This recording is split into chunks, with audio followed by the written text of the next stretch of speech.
तो नमस्कार, good morning, सुप्रभात। देखिए, आज मैं आपको फिर जीव विज्ञान विषय के अंतर्गत एक नई क्लास को लेकर के आया हूं। आप जुड़ जाएं मेरे साथ और जुड़े रहें और अंत तक देखें और उस नए ज्ञान को प्राप्त करें। आज का जो जीव विज्ञान का एक नया विषय है वह है मानव जनन। बहुत ही इंपोर्टेंट और महत्वपूर्ण विषय है। यह कक्षा 12 के विद्यार्थियों के लिए अत्यंत महत्वपूर्ण विषय है। कृपया इसको अंत तक देखें और समझने की कोशिश करें। मैं आपको यही सारी जानकारियां दूंगा।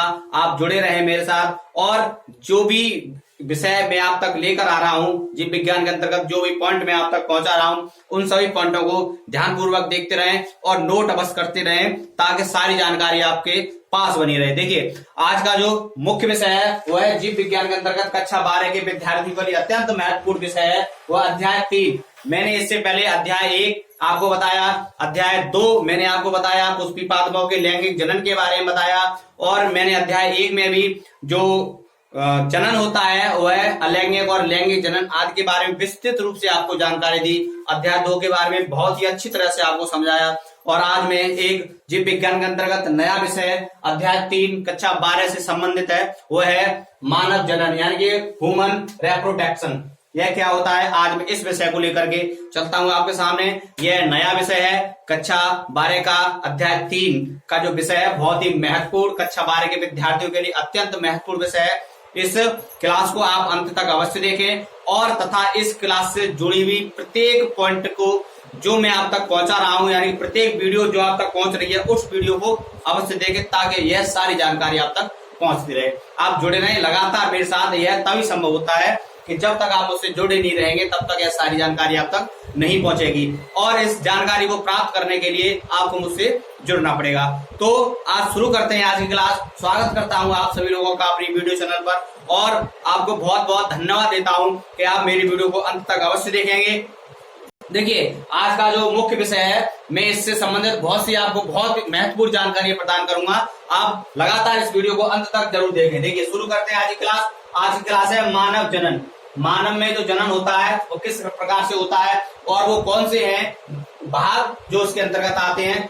अब हम चलते हैं अपने मेन पॉइंट पर, जो हमारा मानव जनन, ह्यूमन रिप्रोडक्शन किसे कहते हैं तथा यह किस में होता है। चलिए देखिए, मानव लैंगिक रूप में जनन करने वाला एक सजीव प्रजक कौन है? मानव लैंगिक रूप में जनन करने वाला एक सजीव प्रजक। इससे पहले मैंने आपको बताया था कि लैंगिक जनन और अलैंगिक जनन किस में होता है। देखिए, प्रत्येक जो पॉइंट है जो आप तक पहुंच रहा है, ये पॉइंट एक दूसरे से सारे जुड़े हुए हैं। प्रत्येक चैप्टर जो अध्याय है वो सारे अध्याय एक दूसरे से जुड़े हुए हैं, इसलिए आपको प्रत्येक अध्याय को बहुत ही अच्छी तरह से समझना है और बहुत ही अच्छी तरह से उसको नोट भी करना है। देखिए, यदि आप ऐसा नहीं करेंगे तो ये अधूरी जानकारी आप तक पहुंच पाएगी। आप एक वीडियो देखेंगे, दूसरी वीडियो तक आप तक नहीं पहुंच पाएगी, आपकी कुछ समझ में भी नहीं आएगा। तो यह बहुत महत्वपूर्ण बन जाता है कि आप प्रत्येक वीडियो को अवश्य देखें। लैंगिक और अलैंगिक जनन क्या होता है, ये मैंने आपको पिछली अध्याय 1 में बहुत अच्छी तरह से समझाया था। जो मानव है वो लैंगिक रूप में जनन करने वाला सजीव प्रजक, और जो सजीव प्रजक क्या होता है इसके बारे में मैंने आपको बहुत ही अच्छी तरह से बताया कि सजीव प्रजक किसे कहते हैं, और जो अंड प्रजक होते हैं वह किसे कहते हैं, जरायुज किसे बोलते हैं, अंडुज किसे बोलते हैं, ये सारी जानकारी मैंने आपको उपलब्ध करा दी है। देखिए, जो सजीव प्रजक या जरायुज, जैसे मैंने आपको बताया जरायुज या सजीव प्रजक, जरायुज या सजीव प्रजक वो होते हैं जो बच्चे उत्पन्न करते हैं। जो बच्चे उत्पन्न करते हैं उनको हम जरायुज या सजीव प्रजक कहते हैं। मानवों में जनन घटना के अंतर्गत युग्मकों की रचना, यानी कि युग्मकों की रचना, जैसे युग्मक जनन अर्थात पुरुषों में शुक्राणुओं तथा स्त्रियों में अंडाणुओं का बनना। इसमें पुरुषों में शुक्राणुओं और स्त्रियों में अंडाणुओं का बनना। देखिए, बहुत ही महत्वपूर्ण विषय है और बहुत ही इंपोर्टेंट है। यह इतना इंपोर्टेंट विषय है कि आप जब विद्या हॉल में बैठते हैं तब इससे संबंधित बहुत सारे प्रश्न पूछे जाते हैं। जो परीक्षा हॉल में बच्चे पहुंचते हैं और इससे संबंधित जब प्रश्न पूछे जाते हैं तो बहुत ही इसका अध्ययन गहनता से करना पड़ता है, तब यह बहुत अच्छी तरह से समझ में आता है। ये जितना भी जो विषय है ये सब मनुष्य से संबंधित विषय है, मनुष्य के बारे में इसमें बताया जाएगा कि किस प्रकार मनुष्य जनन करते हैं, लैंगिक जनन होता है या अलैंगिक जनन होता है, उसमें किस प्रकार की जो घटनाएं घटती हैं तथा जो वो कौन से पार्ट हैं जो उसमें भाग लेते हैं। मानवों में जनन घटना के अंतर्गत युग्मकों की रचना जैसे युग्मक जनन अर्थात पुरुषों में शुक्राणुओं तथा स्त्रियों में अंडाणुओं का बनना,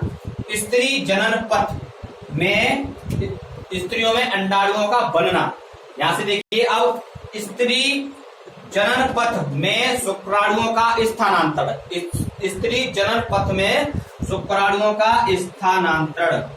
स्त्री जनन जो पथ होता है, जो स्त्री के जन्म तक जो पथ जाता है, उसमें शुक्राणुओं का स्थानांतरण, जिसको बोलते हैं वीर्य निषेचन। क्या बोलते हैं? वीर्य निषेचन।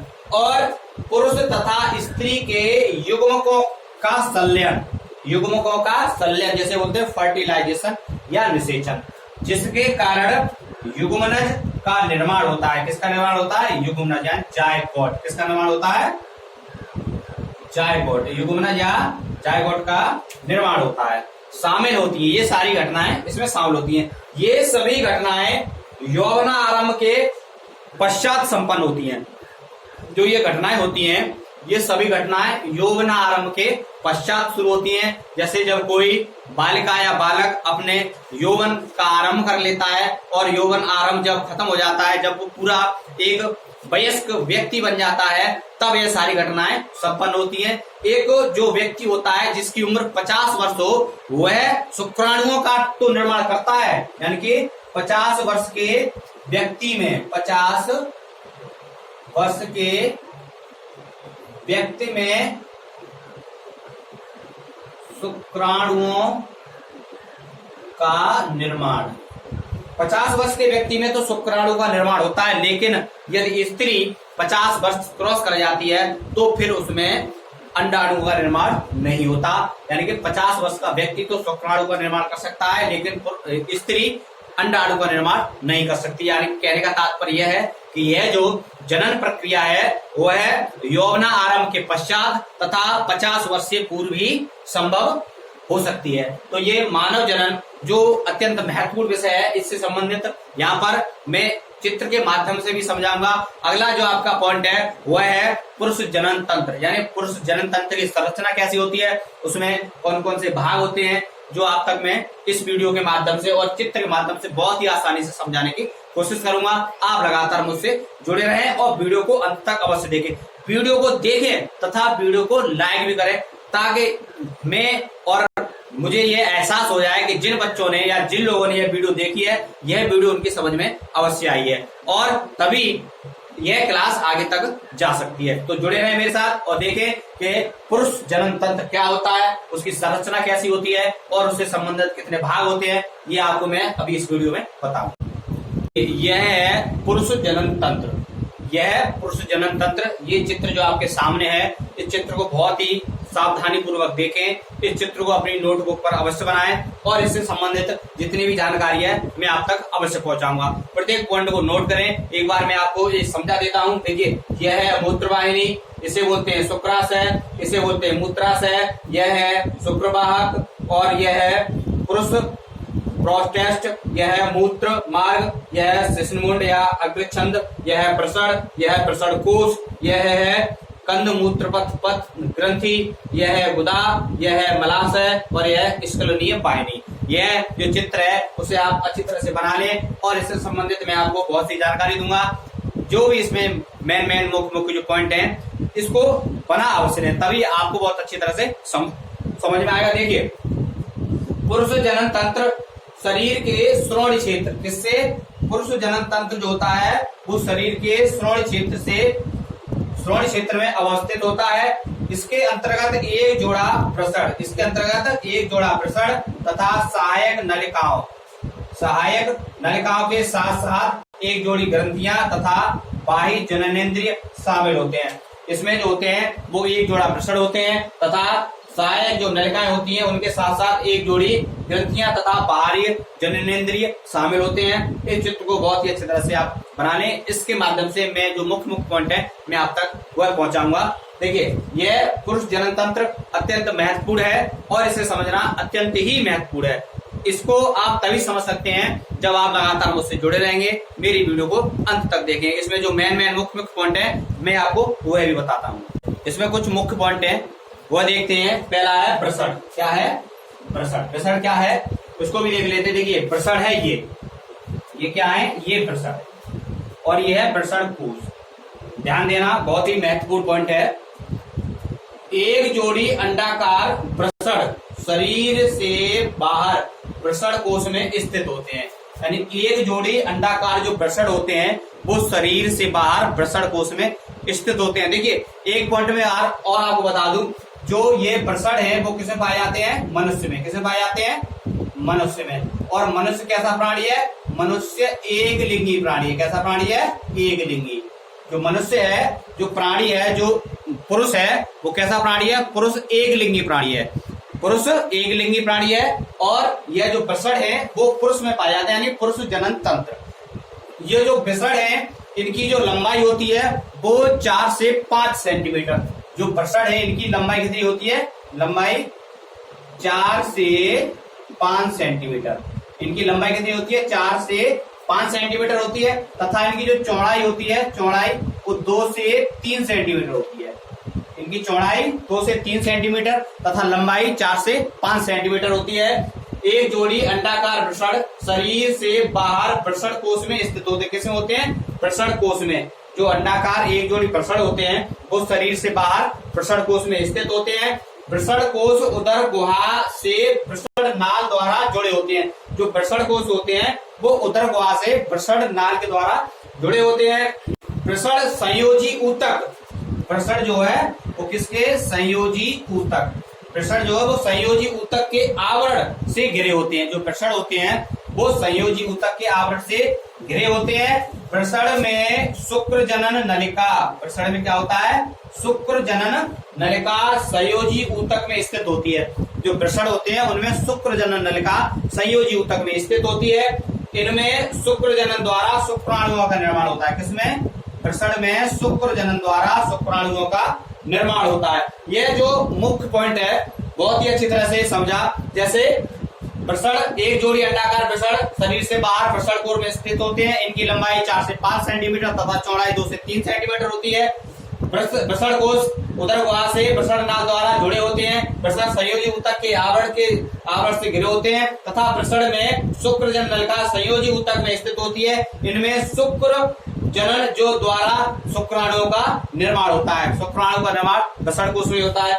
यह एक बहुत ही महत्वपूर्ण पॉइंट मैंने आपको समझाया। लेकर चलता हूं मैं आपको अगले पॉइंट पर जो भी अत्यंत महत्वपूर्ण है वो भी देख लेते हैं। देखिए अगला है हमारा शुक्र वाहिनी। शुक्र वाहिनी प्रसरण में शुक्र जनन नलिका जो प्रसरण होता है उसमें शुक्र जनन नलिका प्रसरण जालक पर खुलती है। किस पर खुलती है? प्रसरण जालक पर। जो शुक्र जनन नलिका होती है वो किस पर खुलती है? प्रसरण जालक पर खुलती है।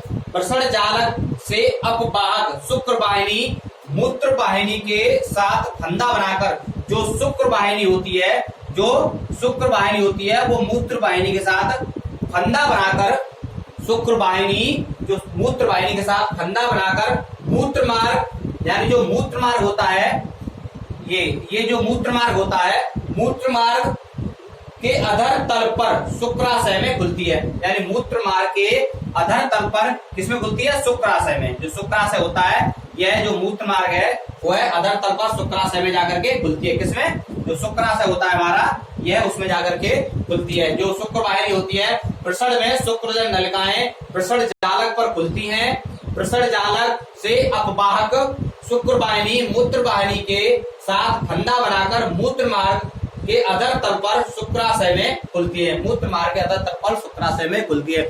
यह जो शुक्र वाहिनी है, यह जो फंदा बनाकर मूत्र मार्ग को अधर तल पर शुक्राशय में खुलती है। अब जो शुक्राशय क्या होता है उसको भी देख लेते हैं। शुक्राशय अगला पॉइंट है शुक्राशय। शुक्राशय क्या होता है इसको भी देखते हैं। यह है शुक्राशय। यह थैलीनुमा ग्रंथिल संरचना होती है। कैसी? यह थैलीनुमा जो शुक्राशय होता है वह एक थैलीनुमा ग्रंथिल संरचना होती है। यह है शुक्राशय। कैसी? थैलीनुमा ग्रंथिल संरचना होती है। इससे स्रावित तरल शुक्राणुओं के साथ मिलकर वीर्य बनाता है। इससे जो स्रावित तरल होता है वह शुक्राणुओं के साथ मिलकर क्या बनाता है? वीर्य बनाता है, सीमन बनाता है। अब अगला पॉइंट है हमारा शिश्न। यह पेशीय मैथुन अंग है। मूत्रमार्ग शिश्न के शीर्ष पर मूत्रजनन छिद्र द्वारा खुलता है। यह पेशीय मैथुन अंग है।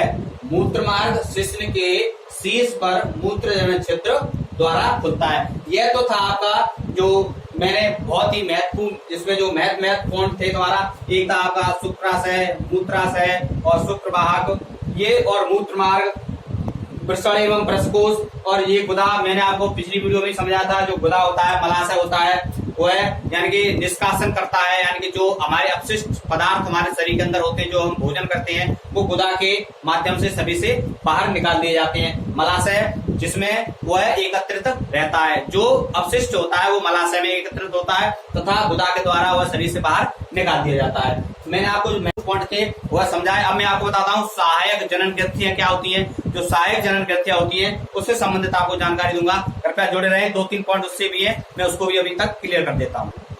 ठीक है, सहायक जनन ग्रंथियों से जो 2 मुख्य पॉइंट हैं वो है हमारे प्रोस्टेट ग्रंथि, नंबर 1 क्या है? प्रोस्टेट ग्रंथि, और नंबर 2 है पेरिनियल ग्रंथियां, या ये जो 2 मेन मुख्य पॉइंट हैं, मैं इसको आपको समझाता हूँ। आप जुड़े रहें मेरे साथ और वीडियो को अंत तक अवश्य देखें। इस वीडियो को पसंद करें तो लाइक अवश्य करें, ज्यादा से ज्यादा वीडियो को शेयर करें। देखिए, सहायक जनन जो ग्रंथियां होती हैं उनमें प्रोस्टेट जो ग्रंथि होती है उसके बारे में बताती है।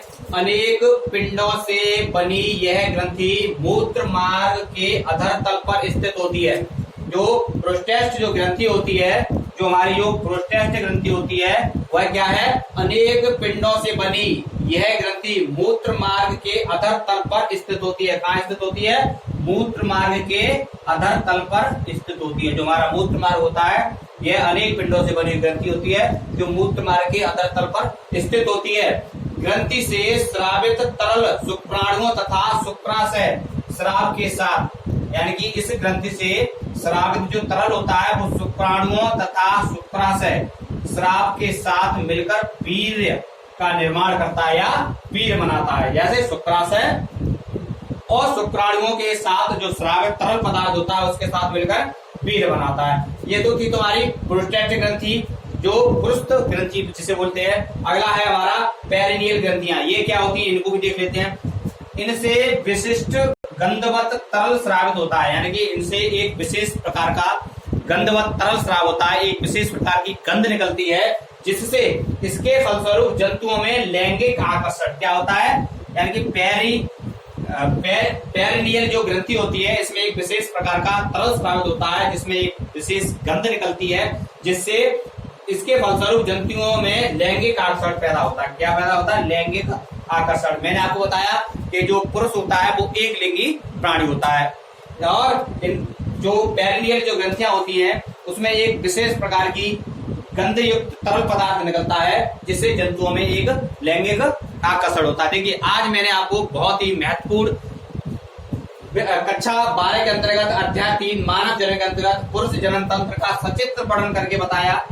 पुरुष जनन तंत्र का मैंने आपको सचित्र वर्णन करके दिखाया, तथा उसमें जो मेन पॉइंट थे मैंने आपको सारी जानकारी दी, विस्तृत रूप से आपको समझाया, और उम्मीद करता हूं कि आपको यहीं पर बहुत अच्छी तरह से समझ में आया होगा। कोई पॉइंट अगर समझ में नहीं आता तो कमेंट बॉक्स में कमेंट करके मुझे बताएं, और वीडियो को अंत तक अवश्य देखें ताकि प्रत्येक पॉइंट आप तक पहुंचता रहे। अब इसके बाद में स्त्री जनन तंत्र है, मैं अगली वीडियो में उसकी विस्तृत रूप से चर्चा करूंगा और बहुत ही आसान तरीके से आपको समझाने का प्रयत्न करूंगा। यदि आपको यह वीडियो पसंद आया हो तो लाइक अवश्य करें, ज्यादा से ज्यादा वीडियो को शेयर करें, सब्सक्राइब करें और उन लोगों तक पहुंचाएं जो लोग जिसके बहुत ज्यादा आवश्यकता है। कक्षा 12 के विद्यार्थियों के लिए अत्यंत महत्वपूर्ण विषय है। यह क्लास मैं प्रत्येक दिन आपको उपलब्ध कराता हूं, और इस क्लास के संबंधित जितने भी बहुत महत्वपूर्ण जो बिंदु होते हैं, जो पॉइंट होते हैं, मैं प्रत्येक पॉइंट को आप तक पहुंचाता हूं। इससे पहले मैंने अध्याय 1 और अध्याय 2 समाप्त किया था।